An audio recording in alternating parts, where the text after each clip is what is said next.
Subo hoje nessa tribuna para convidá-los para a audiência pública da CPI de assassinato de jovens, que acontecerá amanhã, no dia 6 de novembro, na sede da OAB, no Rio de Janeiro. E para contar um pouco do trabalho que tem feito, junto com a senadora Lídice da Mata, que é presidente dessa comissão.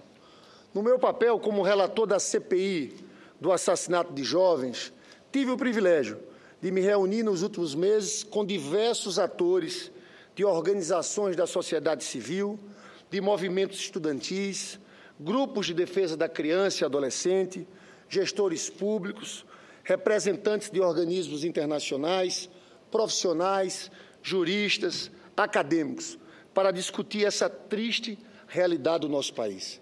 O Brasil é o país com maior número de homicídios do mundo. 56 mil pessoas foram mortas somente em 2012. Os estereótipos negativos associados à juventude, notadamente aos jovens negros que vivem em favelas e outras áreas marginalizadas, contribuem para a banalização e naturalização da violência. Em 2012, mais de 50% de todas as vítimas de homicídio tinham entre 15 e 29 anos, e desses, 77% eram negros. As políticas de segurança pública no Brasil são marcadas por operações policiais repressivas nas favelas e áreas marginalizadas. A guerra às drogas, para combater o comércio de drogas ilícitas, especialmente nas favelas, e a ausência de regras claras para o uso de veículos blindados e de armas pesadas em áreas urbanas densamente povoadas, eleva o risco de morte da população local. A polícia tem justificado, recorrentemente, o uso de força letal contra as pessoas, alegando suspeitas de envolvimento das vítimas com grupos criminosos. Essas operações militarizadas de larga escala têm resultado em um alto índice de mortes nas mãos da polícia. Das 1.275 vítimas de homicídios decorrentes de intervenção policial entre 2010 e 2013, na cidade do Rio de Janeiro, 99,5% eram homens, 79% eram negros, 75% tinham entre 15 e 29 anos de idade. Frequentemente, o discurso oficial culpa as vítimas, já estigmatizadas por uma cultura de racismo, descriminalização e criminalização da pobreza. Parte significativa da sociedade brasileira legitima essas mortes. Expressões como bandido bom é bandido morto são corriqueiras no Brasil. Segundo pesquisa da Secretaria de Direitos Humanos da Presidência da República, 43% dos brasileiros concordam com essa afirmação, sendo que 32% concordam totalmente com essa frase. A lógica da execução não está somente entranhada nas instituições policiais. O policial acha que está fazendo um bem para a sociedade, e uma parcela grande da sociedade apoia isso. O sistema de justiça criminal perpetua essa situação, uma vez que raramente investiga abusos policiais.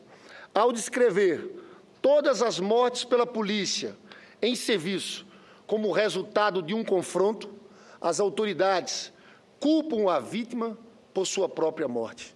Quando a polícia registra que a vítima teria ligações com grupos criminosos, a investigação procura justificar o testemunho do policial de que a morte ocorreu em legítima defesa.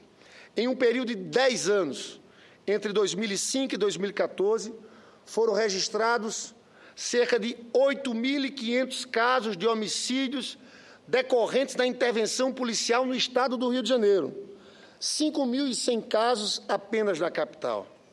Apesar da tendência de queda observada a partir de 2011, o aumento de quase 39% foi verificado entre 2013 e 2014. O número de pessoas mortas pela polícia representa parcela significativa do total de homicídios. Em 2014, por exemplo, os homicídios praticados por policiais em serviço correspondem a 15% do número total de homicídios na cidade do Rio de Janeiro. Nessa caminhada, fica evidente que as instituições do Estado têm se mostrado incapazes de lidar com essa temática. Apenas 8% dos homicídios dolosos são investigados, em média, enquanto o encarceramento cresce, tornando a nossa população penitenciária a terceira maior do mundo. Além disso, temos a polícia que mais mata e que mais morre, porque os policiais também são vítimas desse sistema que não funciona. E eu quero mais à frente falar sobre isso. Aproximadamente 6 pessoas são mortas diariamente pelas polícias e cerca de 490 policiais foram assassinados no Brasil apenas em 2013. A Anistia Internacional, em relatório publicado recentemente, nos mostra um número alarmante sobre a ausência de investigação adequada e de punição frente aos homicídios causados pela polícia. Ao checar o andamento de todas as 220 investigações de homicídios decorrentes de intervenção policial no ano 2011, na cidade do Rio de Janeiro, descobriram que foi apresentada denúncia em apenas um caso. De 220 investigações, esse é o problema, só num caso houve apresentação de denúncia. A CPI do assassinato de jovens nasce dessa problemática em junho de 2015. Até o momento foram 21 audiências públicas que reuniram mais de 100 especialistas, acadêmicos, organizações da sociedade civil, gestores, parlamentares, órgãos públicos, familiares de vítima. Ao todo, a CPI pretende visitar 10 estados até sua conclusão. Além de representar quase 80% dos jovens assassinados no Brasil em 2012, o homicídio de jovens negros aumentou 32% nos últimos 10 anos, enquanto o de jovens brancos caiu na mesma proporção. Analisando os dados da violência sobre a perspectiva da desigualdade racial, a violência tem uma vítima preferencial: o jovem negro que reside em favelas e periferias. O indicador risco relativo, expresso pela razão entre taxa de mortalidade violenta de jovens negros e a taxa de mortalidade de jovens brancos, constata que em 2012, no Brasil, morreram 2,6 vezes mais jovens negros por 100 mil habitantes do que jovens brancos. É importante explicar aqui, senador Dário, sem tomar muito tempo, quando eu falo que essa política das guerras às drogas, ela acontece centralmente nas áreas mais pobres. Porque tem tráfico em favelas do Rio de Janeiro, tem tráfico em favela do Rio de Janeiro, mas tem tráfico na zona sul do Rio de Janeiro.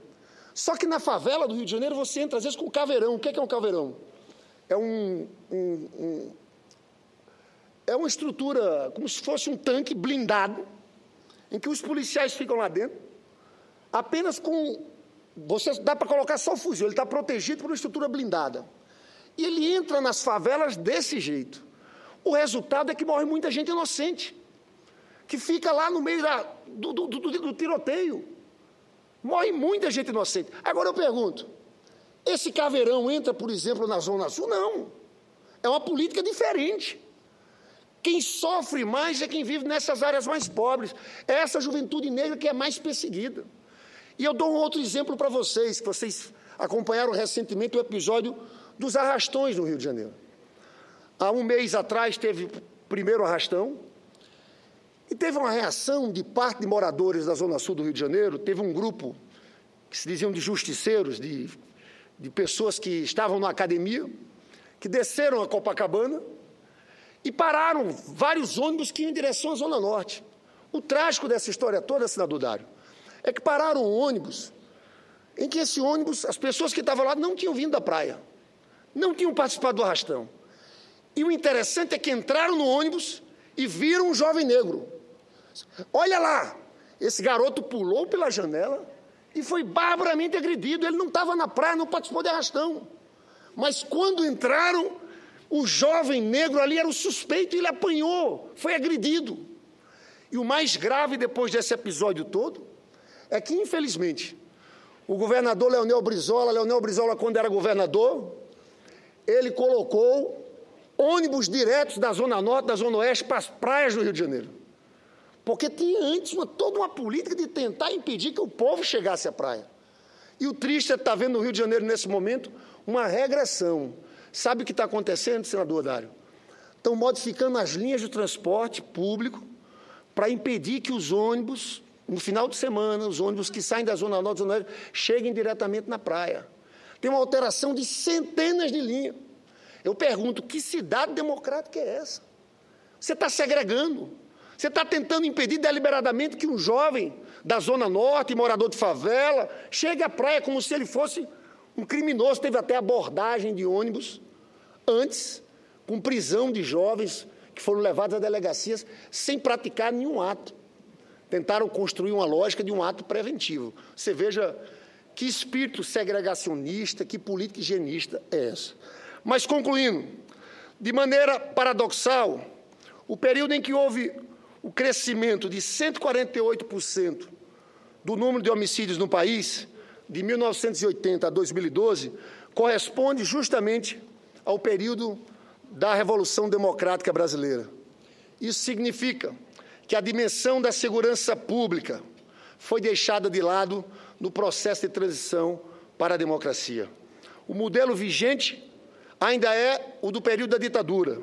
Essa questão está presente, inclusive, no relatório da Comissão Nacional da Verdade, que solicita a desmilitarização das polícias. A segurança pública brasileira segue a lógica da guerra. Autorizada pela sociedade, a polícia executa não só jovens envolvidos com o crime, o que já não justificaria execução, mas também jovens que não têm nada a ver com ele. Senhor presidente, a CPI do assassinato de jovens do Senado chega ao Rio uma semana depois da morte de 2 jovens na Pavuna por policiais e 3 dias após a Polícia Civil concluir que o disparo de fuzil que matou o garoto Eduardo de Jesus Ferreira, de 10 anos, no dia 2 de abril, no complexo do Alemão, partiu de um policial militar, mas que os soldados envolvidos agiram em legítima defesa, sem intenção de atirar no menino e, sim, atingir traficantes do local. Os policiais foram inocentados e sequer indiciados por homicídios culposo. A decisão da divisão de homicídios responsável pelo inquérito provocou indignação dos familiares e reação das entidades civis. A Anistia Internacional divulgou nota para condenar a conclusão do inquérito, afirmando ter sido uma verdadeira aberração. Aí a nota da Anistia Internacional. Esse fato reitera a percepção de que as favelas são vistas e tratadas como territórios de exceção e que qualquer morte provocada pela polícia pode ser legitimada pelo sistema jurídico. A Delegacia de Homicídios conferiu legitimidade à ação de policiais militares que mataram uma criança na porta de casa com um tiro na cabeça, com a alegação de que estariam em confronto com traficantes e que erraram o tiro. Diz um trecho do comunicado assinado por Átila Roque, diretor executivo da Anistia Internacional. O coordenador do movimento Viva Rio, Tião Santos, diz ter ficado perplexo. Isso serve de encorajamento para os maus policiais. Acaba sendo um estímulo para que situações absurdas continuem acontecendo. Um dia depois da morte de Eduardo, sua mãe, Terezinha Maria de Jesus, de 40 anos, denunciou que não havia operação policial na região e que os PMs confundiram o celular que estava com o menino, confundiram como se fosse uma arma. Diz a mãe, não houve tiroteio algum. O único tiro que escutei foi o que matou meu filho. Corri para fora de casa e vi um policial do batalhão de choque, perto do Eduardo, que estava caído no chão. Quando avancei nele, o PM disse que me mataria também. Agora, Terezinha pedirá a reabertura da investigação. Com o apoio da anistia, ela denunciará a impunidade na Suíça, na Inglaterra, na Espanha, na Holanda, participando da campanha Jovem Negro Vivo pelo Mundo. Amanhã, nós encontraremos com a dona Terezinha no Rio de Janeiro. Ela já esteve aqui em Brasília, em audiência pública, junto com outras mães que, assim como ela, também perderam seus filhos. No Rio, a CPI vai encontrar um quadro de violência crescente na capital e no interior, com sucessivos confrontos e tiroteios que resultaram em morte de jovens e repúdio de entidades de direitos humanos. As estatísticas apontam que o aumento de mortes decorrentes da intervenção policial, os chamados autos de resistência. Inclusive, a Alerj acabou de instalar uma CPI para investigar esses assassinatos, que tem o deputado Marcelo Freixo como relator e o deputado Rogério Lisboa na presidência. Senhor presidente, estou encurtando aqui, que na verdade o pronunciamento era maior, mas eu quero aqui reafirmar esse convite, em especial às pessoas que acompanham esse debate, esse tema, para acompanhar no dia de amanhã essa audiência pública no Rio de Janeiro. Com certeza vai ser uma audiência pública muito importante, porque essa é uma realidade muito forte no Estado do Rio de Janeiro. E eu espero que todas as pessoas envolvidas nesse tema consigam, a partir do dia de amanhã, dessa audiência pública no Rio de Janeiro, fortalecer essa campanha para defender a nossa juventude que está sendo exterminada. Juventude pobre, negra, moradora das periferias, está sendo exterminada. Eu concluo, senhor presidente, só fazendo um rapidíssimo pronunciamento aqui de apoio à greve dos petroleiros. Os petroleiros entraram em greve no dia 1º de novembro, em defesa de uma plataforma política apresentada pelos trabalhadores, a empresa e a sociedade. A greve tem avançado e alcançou 13 estados, causando um grande impacto na produção. Na Bacia de Campos, 30 plataformas estão paradas. No Norte Fluminense, a greve já atinge 48 unidades marítimas, sendo que 30 estão com atividades completamente paralisadas. 6 estão com produção restrita e outras 12 foram entregues às equipes de contingência. A Federação Única dos Petroleiros faz a avaliação de que a luta sindical não deve tratar apenas das justas e necessárias questões reivindicatórias e se propõe ir além. Os petroleiros têm essa postura desde o surgimento da Petrobras, de seus primeiros passos e, sobretudo, no auge das políticas neoliberais na década de 90, quando fizeram a grande greve de 1995. São guardiões na defesa do patrimônio nacional. A FUP avalia que, nos últimos 13 anos, o sistema Petrobras foi fortalecido enquanto patrimônio e, sobretudo, buscou cumprir seu papel econômico e social para a nação. Investimentos robustos, gerações de milhares de empregos, através do fomento a diversas cadeias produtivas, bem como recomposição de direitos e dos seus quadros profissionais, foram marcas desse último período. Além disso, conquistou-se uma legislação petrolífera que melhor preserva os interesses nacionais com a lei da partilha. No entanto, entramos numa quadra de graves ataques à Petrobras. Aqui no Congresso Nacional, com propostas que mudam, tem propostas que acabam com o regime de partilha, voltando à concessão. Aqui mesmo no Senado tem um projeto do senador José Serra, que retira da Petrobras a condição de operadora única no pré-sal e retira também um direito que a Petrobras tem de explorar 30% dos campos do pré-sal, mas não é só em projetos legislativos.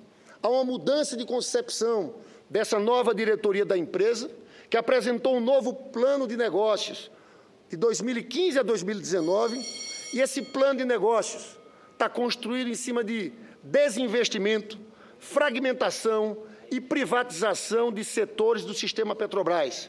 Esse novo plano de negócios é uma ameaça para o papel estratégico que a empresa vem desempenhando para o país. Por essas razões, os petroleiros entraram em greve no dia 1º de novembro, com o objetivo de não permitir que estratégias antinacionais prevaleçam na condução do sistema petrolífero. Para isso, os petroleiros apresentaram uma plataforma chamada Pauta pelo Brasil, com propostas de linhas estruturantes para o novo plano de negócios, orientado para fortalecer a Petrobras e, com essa condição, cumprir seus objetivos diante dos seus trabalhadores e do povo brasileiro. Eu venho aqui trazer esse apoio a essa greve dos petroleiros. Pouca gente entende as verdadeiras motivações, mas essa é uma greve que a questão salarial está em segundo plano. Em primeiro plano está a discussão do papel indutor da Petrobras para a recuperação do crescimento econômico do Brasil.